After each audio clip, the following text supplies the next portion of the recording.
मैं सतीश कुमार वर्मा आज आपको ट्रैक्टर के इंटरनल कंपोनेंट्स के बारे में यहाँ पर जानकारी दूंगा कि जब ट्रैक्टर स्टार्ट होता है, चलता है, तो उसके अंदर कौन कौन से कंपोनेंट्स कंटिन्यू रनिंग करते हैं और एक्सल तक पावर को पहुँचाते हैं। तो उसके लिए अभी हम लोग, हमारे पास एक कट सेक्शन है ट्रैक्टर का। हम पहले इसको स्टार्ट करके दिखाते हैं कि हमारे इंजन जब रोटेट होता है तो पावर पहियों तक कैसे पहुँचती है। जैसे हम लोग इंजन को स्टार्ट करते हैं तो ये मूवमेंट चालू हो जाता है। आप यहाँ पर देखेंगे, ये देखिए यहाँ से मूवमेंट होते हुए और आपके पहियों तक अगर इसको जाना है और तो जैसे गैस को इंजन करना है तो हमारे पहिए भी रोटेट होना शुरू हो जाए। ये देखिए, ये पहिए रोटेट हो रहा है, ये छोटा गैर है इसलिए। ये देखिए इसमें कौन कौन से कंपोनेंट्स कंटिन्यू रनिंग करते हैं उसकी जानकारी मैं यहाँ पर देता हूँ। जैसे ही हम लोग ट्रैक्टर स्टार्ट करते हैं तो ये देखिए अगला वाला हिस्सा, इसको बंद करिए। अगला वाला हिस्सा इसको रेडिएटर बोलते हैं। रेडिएटर फिन्स है, ऊपर कैप होता है, ये लोअर और अपर होस पाइप है। ये हमारी क्रैंक पुली है, क्रैंक पुली से वी बेल्ट है, वी बेल्ट से ये वाला हमारा जो हिस्सा आपको दिख रहा है ये आपका फैन है।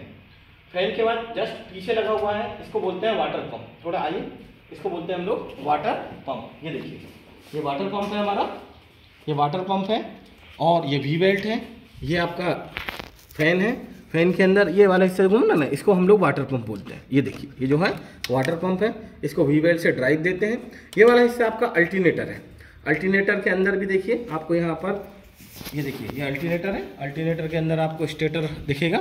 इसके जस्ट नीचे वाला हिस्सा आपका, ये वाला जो हिस्सा है फिल्टर है, ऑयल फिल्टर। ऑयल फिल्टर के बाद अगर हम लोग बात करें तो ये हेड है हमारा। हेड के ऊपर राकर आर्म मार्क्स होता है, ये राकर आर्म है हमारी। ये हमारी पुशराड है। पुशराड के बाद ये हमारा पिस्टन है। पिस्टन से जुड़ा हुआ ये वाला हिस्सा कनेक्टिंग राड। कनेक्टिंग राड के जस्ट नीचे ये वाला हिस्सा जो आपको दिख रहा है ये आपका है क्रैंक शाफ्ट। क्रैंक शाफ्ट के नीचे यहीं पर देखिए ये वाला जो आपको दिख रहा है ना, ये फिल्टर है आपका। यहाँ पर एक गियर पंप लगा हुआ है और ये हमारी कैम शाफ्ट है। ये हमारी कैम शाफ्ट है। कैम शाफ्ट के ऊपर ये वाला हमारा टैपिट है। टैपिट के बाद पीछे की तरफ हम लोग देखें तो ये हमारा सेल्फ स्टार्टर मोटर है। सेल्फ स्टार्टर मोटर के पीछे यहाँ पर हम लोग बैटरी को रखते हैं। ऊपर की तरफ हम लोग जाएं तो ये एग्जॉस्ट मैनिफोल्ड, एग्जॉस्ट मैनिफोल्ड से होता हुआ हमारा साइलेंसर, ये हमारा साइलेंसर है। साइलेंसर के पीछे की तरफ वाला ये हमारा डीजल टैंक है। ये डीजल टैंक है, डीजल कैप होता है। और यहाँ से पीछे की तरफ जाएँ तो दोनों हमारे ब्रेक पेडल, ब्रेक पेडल के बाद ये हमारी हाइड्रोलिक लीवर को ऑपरेट करने, लीवर है, हाइड्रोलिक लीवर रहते हैं। और पीछे की तरफ ये फेंडर और ये हमारा पहिया, चक्का। ये आपके इस साइड से अगर हम उधर चलते हैं तो हम लोग यहाँ से देखेंगे, ये देखिए ये टाइमिंग कवर है। ये टाइमिंग कवर से हमारा, ये टाइमिंग कवर है, जो टाइमिंग कवर के गेयर लगे होते हैं, एक टाइमिंग गेयर है। ये हमारा FIP पंप है, inline FIP pump. FIP pump को यह टाइमिंग गेयर है इसका। और यहाँ से अगर हम लोग देखें तो ये हाई प्रेशर पाइपलाइन है। इसके अंदर हमारे ये पंप के कंपोनेंट्स हैं, बैरल प्लंजर इसको बोलते हैं। ये ब्रीदर पाइप है, ये गवर्निंग सिस्टम है इसके अंतर्गत। यहाँ पर ये हमारा फीड पंप है। फीड पंप के बाद ये वाला हिस्सा हमारा फ्यूल फिल्टर है। फ्यूल फिल्टर के ऊपर यहाँ पर हम लोग देखें तो ये आपका इनलेट मैनिफोल्ड है। इनलेट मैनिफोल्ड से होता हुआ ये हमारा एयर क्लीनर है और ऊपर प्री क्लीनर है। ये स्टेज में काम करता है। देखिए नीचे वाला ऑयल बाथ है, तो यहाँ पर ऑयल लगा होता है। ये वायर मेश जालियाँ हैं। वायर मेश जालियों के बाद ये हमारा प्री क्लीनर है। और ऐसे पीछे चलें तो यहाँ पर हमें दिख रहा है ये वाला हमारा फ्लाई व्हील है, क्लच असेंबली है। क्लच असेंबली के बाद ये इसमें क्लच प्लेट है, फिंगर है, रिटेनर स्प्रिंग है, पेडल है। ये देखिए ये रिलीफ बेरिंग है। रिलीफ बेरिंग के बाद ये हमारी क्लच है, पेडल है।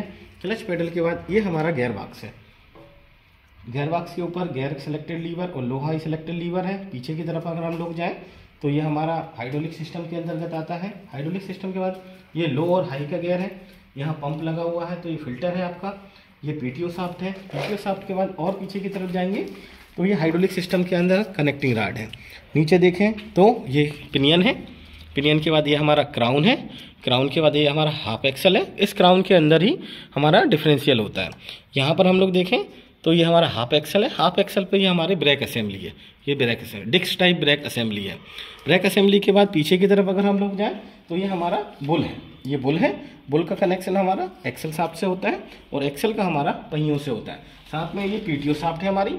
PTO पे स्प्लाइन शाफ्ट के 21 है, तो ये 1000 RPM की यहाँ पर PTO। और आखिरी में ये हमारी ड्राइवर सीट है। अब इसमें जब हम ट्रैक्टर को चलाते हैं तो देखिए कौन कौन से कंपोनेंट्स काम करते हैं। सबसे पहले जैसे ट्रैक्टर को स्टार्ट करते हैं तो हमारा क्रैंक पुली से पावर आती है। क्रैंक पुली से पावर आएगी तो हमारा फैन बेल्ट घूमना शुरू कर देता है। इस फैन बेल्ट के साथ ही हमारा अल्टरनेटर घूमना शुरू कर देता है और वाटर पंप घूमना शुरू करता है। तथा टाइमिंग गेयर जब रोटेट होते हैं तो ये हमारी पिस्टन रोटेट होते हैं, देखिए क्रैंक शाफ्ट रोटेट होती है और इसके साथ ये हमारी कैम शाफ्ट रोटेट होती है और ये हमारी पुश रॉड ऑपरेट होती है। ये यहाँ तक इंजन के स्टार्ट होने के बाद ये सारे कंपोनेंट्स रोटेट होते हैं। और अगर हम इसे देखें तो टाइमिंग कवर से ही हमारा टाइमिंग गेयर से ही हमारा पंप गेयर चलता है। पंप गेयर देखिए इस तरह मूवमेंट करता है, पंप गेयर मूवमेंट करेगा और इसके पीछे लगा हुआ है गवर्निंग सिस्टम, तो गवर्निंग सिस्टम भी ऑपरेट करता है। ये देखिए गवर्निंग सिस्टम ऑपरेट होगा। अब आगे अंदर की तरफ देखें तो हमारी फ्लाई व्हील कंटिन्यू रोटेट होता है, रिंग गियर और फ्लाई व्हील कंटिन्यू रोटेट होता है। साथ में हमारी जो क्लच शाफ्ट है वो भी रोटेट होती है।